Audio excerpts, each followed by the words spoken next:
of people I assume he respects have weighed in, Sure. and now it's him. It's his decision. Right now, at the end of the day, it's his decision. We're family. We're incredibly close. We always weigh in. We give our opinions on everything, whether he likes it or not, right? And he always asks for our opinions, but this is his decision. And, you know, you're going to live with this person for 4 or 8 years.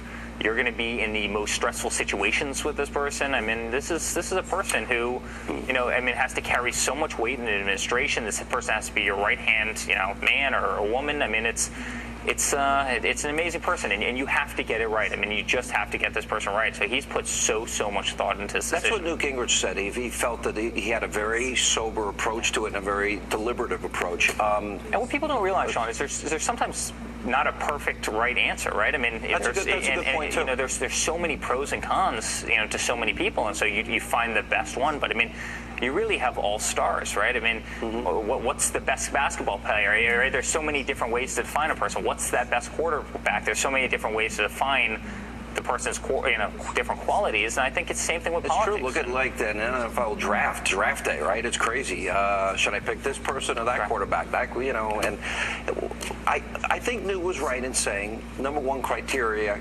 If God forbid anything ever happened to your father, could somebody fill that position? That's number one. Absolutely. But I also think for the campaign part of it, and there are two parts, the campaign and then the governing part, I think you need somebody that can prosecute fiercely the case against Hillary, build up your dad's agenda. By the way, thankfully, prosecuting the case against Hillary isn't all that hard. But actually, that's a good point. I think I do that every night, too, so that's part of it.